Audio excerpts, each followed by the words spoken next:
सभी लोगों को सारा मैथ्स क्लासेस में स्वागत है। अभी मैंने आपको जितनी क्लासेस दी है आप लोगों को मैंने उसको दिया है कॉन्सेप्ट दिया है। क्या दिया है? कॉन्सेप्ट दिया है। और आज मैं लेके आया हूँ एसएससी सीजीएल के प्रीवियस पेपर के क्वेश्चन। जो एसएससी सीजीएल में पिछले साल जो क्वेश्चन आ रखे हैं, पिछले साल उससे पहले साल, तो उनमें से मैं क्वेश्चन उठा के लाऊं। जितने भी क्वेश्चन है ये आए हुए क्वेश्चन है एग्जाम में एसएससी सीजीएल में आए हुए क्वेश्चन है। इधर देखिएगा तो इस क्वेश्चन को हम करेंगे। क्वेश्चन नंबर आंसर नंबर 1 देखिए क्या है। बोले कि यदि मोहन की आय महेश से 150% अधिक हो तो बताइए कि महेश की आय मोहन की आय से कितने परसेंट कम है। एक है मोहन, एक कौन है? मोहन, और दूसरा है महेश। दूसरा कौन है? महेश। सुनिएगा कॉन्सेप्ट को, सुनिएगा क्या बोल रहे हैं कि मोहन क्या है? महेश से 150% अधिक है। जो मोहन क्या है? महेश से 150% अधिक है। और कोई भी चीज हो, महेश क्या है कितने भी हो, अगर परसेंटेज में मैं बात करूं तो 100% मानेंगे उसको। कितने परसेंट मानेंगे?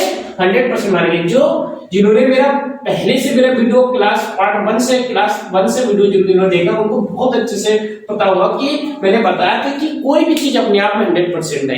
किसी की आय अगर 200 रुपए है तब भी वो अपने आप में 100%, किसी की आय अगर 10 लाख रुपए तब भी वो अपने आप में 100%। परसेंटेज की बात करूं तो अपने आप में 100% है। सुनिएगा, तो मैं महेश की आय मान लेता हूं कि 100% है। तो प्रश्न अनुसार ये कहा जा रहा है कि जो महेश की आय है, मोहन की आय है महेश से 150% अधिक है। तो 150% अगर अधिक है तो मोहन की आय कितनी? 250 होगी, क्योंकि 150 अधिक होगा तो कितना? 250 होगा। इसको हम रेशियो बना लेंगे। रेशियो क्यों बनाते हैं? क्योंकि प्रतिशत निकालना, और प्रतिशत में रेशियो बनाने से ये होता है कि हमारा चीजें शॉर्ट हो जाती है, चीजें सिंपल आ जाती है, डेटा हमारे पास सिंपल आ जाता है, तो इसको हम सॉल्व करना बहुत आसान होता है। इधर देखिए, क्योंकि जो प्रतिशत के लिए हमें एग्जैक्ट वैल्यू की जरूरत नहीं है, हमें यही कि रेशियो से हम प्रतिशत निकाल सकते हैं। इधर देखिए, तो 0 से 0 कैंसिल हुआ, 5 × 25 और 5 × 2 = 10। तो इधर देखिए, अगर मोहन की आय 5 है तो महेश की आय कितनी है? 2 है। अगर मोहन की आय 5 है तो महेश की आय कितनी है? 2 है। तो बोल रहे हैं कि महेश की आय मोहन की आय से कितना प्रतिशत कम है, और जैसे कम है तो ऐसे बढ़ आ जाए तो कमी प्रतिशत आप निकाल लेंगे। क्या निकाल लेंगे? कमी प्रतिशत। कमी प्रतिशत के लिए मैंने कहा कि डिफरेंस, इन दोनों का डिफरेंस कितना है? 3 का डिफरेंस है। तो डिफरेंस पहले लिखो क्या, और कमी के लिए अधिक वाला वैल्यू, इन दोनों में अधिक वाला वैल्यू कौन है? 5 है। और प्रतिशत के लिए आप 100 से क्या करेंगे? मल्टीप्लाई करेंगे। तो 5 दूनी 10 और 0 का 0, तो इस प्रकार से 3 दूनी 6 और 0 का 0 60%। 60% की कमी है। ये तो पहला मेथड हो गया। सेकंड मेथड सुनिएगा। सेकंड मेथड, इसी का सेकंड मेथड ये है कि बोले कि मोहन की आय है महेश से 150% अधिक है। तो 150% अधिक है ना, तो 150% को आप कैसे लिखते हो? 150% को ऐसे लिखते हो, 150 और अपॉन में 100 लिखते हो। लिखते हो 0 से 0 कैंसिल, 5 × 15, 5 × 10, तो हमारे पास आया 3/2। कितना है? 3/2। सुनिएगा, तो इसका मतलब है कि 150% अधिक है, का मतलब है कि ये जो महेश की आय है ये है कितना है? 2 यूनिट है। और 2 यूनिट का मतलब 100%। कितना है ये? 100%। अगर ये 100% है तो ये कितना है? ये है 150%। कितना है ये? 150% है। सुनिएगा, तो महेश की 2 यूनिट है और मोहन की इससे 3 यूनिट अधिक है। ये 3 यूनिट 150% मतलब 3 यूनिट अधिक। तो मोहन की कितनी है? मोहन की 3 यूनिट अगर अधिक है तो महेश की अगर 2 यूनिट है, महेश की अगर 2 यूनिट है तो मोहन की कितनी? 3 यूनिट अधिक हो तो कितने? 5 यूनिट होगी। 3 यूनिट क्योंकि 150% है, 150% का वैल्यू कितना है? 3 यूनिट है, और 150% अधिक है तो महेश की अगर 2 यूनिट है, क्योंकि 100% मानेंगे उसको। अगर 2 यूनिट महेश की है तो मोहन की कितनी होगी? 3 यूनिट अधिक होगी, तो 2 और 3 कितना? 5। 2 और 3 कितना? 5। और कमी प्रतिशत, तो उसमें कितना प्रतिशत कमी है, तो कमी प्रतिशत निकाल डालेंगे हम। तो कमी प्रतिशत जैसे कि, तो डिफरेंस, इन दोनों का डिफरेंस कितना है? 3 है। और कमी के लिए मैंने बताया, कमी के लिए अधिक वाला वैल्यू कितना है? 5 है। और प्रतिशत के 100 से मल्टीप्लाई कर तो 5 दूनी 10 और 0 का 0, इस प्रकार से कितना परसेंट? 60% आ जाएगा। कितना परसेंट आ जाएगा? 60%। ये तो हमारा फर्स्ट क्वेश्चन था। दोनों मेथडों से मैंने बता दिया। सेकंड क्वेश्चन देखिए, तो इसको हम रब कर देते हैं, सेकंड क्वेश्चन को बनाते हैं। इधर देखिए सेकंड क्वेश्चन क्या है। सेकंड क्वेश्चन को भी बहुत ही सिंपल विधि से करेंगे और शॉर्ट ट्रिक दोनों मेथडों से बताऊंगा मैं, जितने तक टाइप से बन सकते हो क्वेश्चन। इधर देखिए, बोले कि ए बी का 20% के बराबर है, बी सी के 25% के बराबर है और सी का कितना प्रतिशत ए के बराबर है। सुनिएगा, एक कैंडिडेट है बी ए और एक कैंडिडेट है बी और एक कैंडिडेट है सी। तो बोले कि ए बी का 20% के बराबर है, ए बी का 20% के बराबर, ए जो है बी का, तो बी माना कि 100 है, तो 100 अगर है तो ए जो इसके 20% के बराबर, तो इसका 20 हो जाएगा, क्योंकि मैंने बताया था कि 10% में से एक संख्या के बाद आप पॉइंट लगा दीजिए, एक संख्या के बाद अगर पॉइंट लगा दीजिए तो आपका 10% है, यानी कि 100 का 10% कितना हो जाएगा, 100 का 10% एक संख्या के बाद पॉइंट लगा तो 10 है, और 20% कितना होगा, तो उसका डबल 20 हो जाएगा, कोई दिक्कत नहीं है। सुनिएगा, तो ये अगर 20 है, तो अगर 20 100 है तो ये कितना होगा, 20 होगा। आगे पढ़िए, आगे बोल रहा है और बी सी के 25% के बराबर है, बी जो है सी के 25% के बराबर। सुनिएगा, ये बी है और ये सी है, बोले कि जो सी है, जो बी है, सी का 25% है और बी है कितना, बी है हमारा 100 और 100 यूनिट को बोल रहा है कि इसका 25% के बराबर है। 100 यूनिट को क्या बोल रहा है, 100 यूनिट बोल रहा है कि ये 25% के बराबर है। कितने परसेंट के बराबर है, 25%। 100 यूनिट इसका 25% के बराबर है। तो मैंने बताया कि कोई भी चीज अपने आप में 100% होती है, यानी कि सी रियल में कितना होगा, तो सी 100% होगा, क्योंकि कोई भी चीज कितना होती है, 100% होती है। तो सी रियल में कितना होगा, तो सी रियल में जो होगा 100% होगा, तो 25 को 100 कैसे बनेंगे, तो आप इसको किससे मल्टीप्लाई, 4 से मल्टीप्लाई करना पड़ेगा। तो इधर अगर 4 से मल्टीप्लाई करो तो इधर भी कितने से, 4 से मल्टीप्लाई तो 4 एकम 4 400 हो गया, और एक कितना होगा 25 जो 100, यानी कि सी का जो 100% है वो कितना आएगा, 400 के बराबर होगा। सी का 100% कितने के बराबर होगा, 400 के बराबर। सुनिएगा, तो सी हमारा आ गया 400, सी कितना आ गया, 400 हो गया। अब बोल रहा है, क्या बोल रहा है कि सी का कितना प्रतिशत, सी का कितना प्रतिशत ए के बराबर है, ए हमारा कितना है, 20 है। बोले कि ए के बराबर है, किसके बराबर, सी का कितना प्रतिशत, सी का कितना प्रतिशत, तो सी हमारा कितना है, 400 है। तो 400 का कितना प्रतिशत 20 है, इसका कहने का मतलब है 400 का कितना प्रतिशत 20 है। तो एक प्रतिशत के लिए आप 100 से मल्टीप्लाई कर डालिए, तो 0 से 0 कैंसिल हो गया, ये 4 5 कितना हो गया, 20 हो गया। तो इस प्रकार से कितना प्रतिशत, 5%। सी का कितना प्रतिशत ए के बराबर है, तो सी का 5% ए के बराबर है।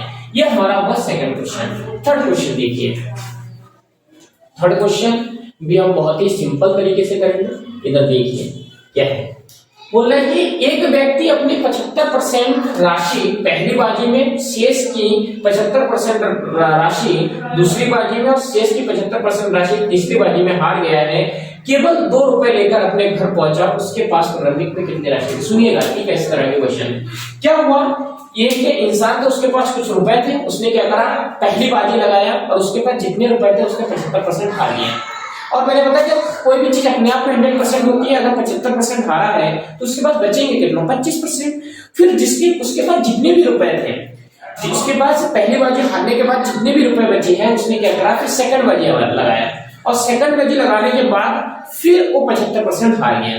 और 75% हारने के बाद क्या हुआ, फिर उसके बाद जितने भी रुपए थे उसने क्या करा, फिर थर्ड बाजी लगाया, तीसरी बाजी लगाया, उसमें 75% हार गया। तो हारने के बाद उसके पास 2 रुपए बचे, तो बोले प्रारंभिक में कितने राशि बचे। तो देखो इस क्वेश्चन कैसे करें, तो लिखोगे प्रारंभिक राशि, क्या लिखोगे, प्रारंभिक, तो मैं पी प्रारंभिक और राशि का आ लिख देता हूं, और शेष राशि यानी कि एस और आर लिख देता हूं, शेष राशि। सुनिए, तो प्रारंभिक राशि मैंने मानता हूं कि प्रारंभिक राशि उसके पास कितने थे, 100 थे। कितने परसेंट था, 100% था। जब उसने 75% हार गया तो शेष राशि कितनी बची, 75, 100 में से 75 हार गया तो 25 बचा। मैं माना कि पहली बाजी के बाद उसके पास परसेंटेज में मैं बात करूं तो 100% ही रहेगा कोई भी सवाल। तो फिर 100% था और फिर 75% वो हार गया, तो कितने बार बची, 25% बच गया। फिर उसके पास मैं माना कि दूसरी बाजी के बाद 100, कितने भी 2 रुपए भी रहे तो 100% मैंने कहा था, तो माना कि फिर उसके पास कितना 100% था। तो 100% मानने में कोई भी राशि हो अपने आप में 100% होती है, तो क्या है, फिर 75% फिर हार गया तो कितना बचा, 25% बचा।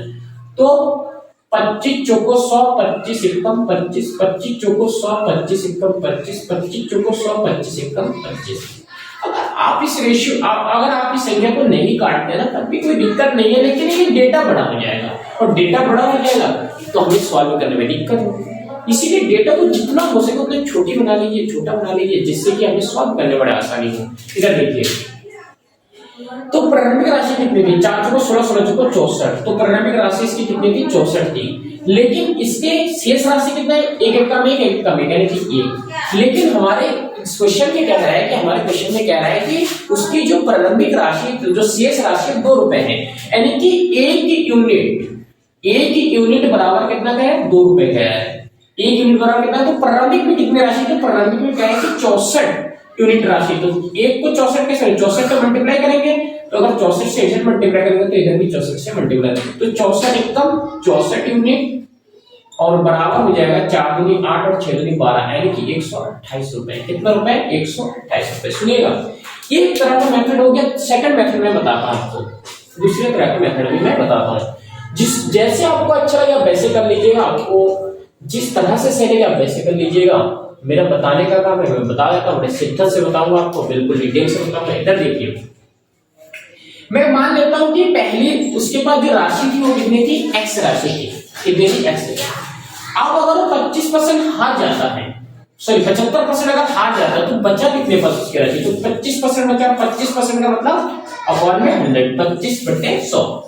अब पहली बाजी करने के बाद उसके पास कितने रुपए हैं? उसने फिर दूसरी बाजी लगाई और 75% फिर हार गया, तो बचा कितना उसके पास? तो 25% बचा है, और 25% का अपॉन में 100। अब दूसरी बाजी लगाने के बाद उसके पास टोटल कितने रुपए बचे हैं? उसने फिर तीसरी बाजी लगाई और फिर 75% हार गया, यानी बचा कितना है? 25% बचा है, और अपॉन में कितना है? 100 है।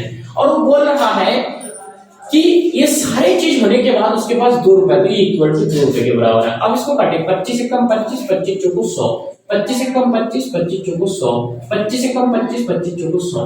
तो x इंटू 1/4 इंटू 1/4 इंटू 1/4 इस इक्वल टू कितने? 2 रुपये के बराबर है। कितने के बराबर है? 2 रुपये के बराबर है। तो x एक कम एक, एक कम एक, एक कम, तो x अपॉन 4 चौको 16, 16 चौको 64, 64 बराबर कितना हो जाएगा? 2 रुपया हो जाएगा। तो x बराबर 64, ये डिवाइड में है तो ये मल्टीप्लाई में जाके इधर जाके, और ये 2 रुपया। तो कितना हो गया? जब इसको मल्टीप्लाई 4 दूनी 8 और 6 दूनी 12, कितना रुपया? 128 रुपया उसके पास प्रारंभिक, क्योंकि मैंने माना था कि प्रारंभिक राशि कितनी है? x। ये एक आपका मेथड हो गया। अब हम चलेंगे चौथे क्वेश्चन में। इधर देखिए, बहुत अच्छे से समझिएगा। चौथा क्वेश्चन बड़ा अच्छा क्वेश्चन है। इधर देखिए क्या है क्वेश्चन। बोला कि एक स्कूल में 1400 छात्र उसमें से 25% चश्मा लगाते हैं, और चश्मे लगाने वालों में से 2/7 लड़के हैं, और स्कूल में कितने लड़के चश्मा लगाते हैं? सुनिएगा कि 1400 टोटल स्टूडेंट जो है, वो टोटल स्टूडेंट है 1400। कितना है टोटल स्टूडेंट? है आपका 1400 टोटल स्टूडेंट है, उसमें से 25% चश्मा लगाते हैं, यानी कि चश्मा लगाने वाले कितने हैं?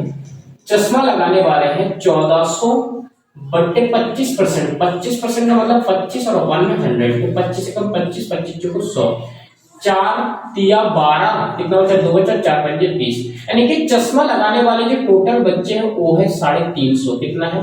350 बच्चे जो है स्कूल में टोटल चश्मा लगाते हैं। लेकिन कह रहे हैं कि लगाने में से, चश्मा लगाने वाले बच्चों से 2/7 लड़के हैं। अब आती है गर्ल्स और बॉयज, बॉयज और गर्ल्स। सुनिए, अब बॉयज और गर्ल्स, तो बोले कि चश्मा लगाने वाले में से 2/7 लड़के हैं। सुनिएगा, 2/7 का मतलब क्या है? 2/7 का मतलब है कि 7 में से 2, 7 में से 2, 7 में से 2 कितना है? 7 में से 2 क्या है? बॉयज है।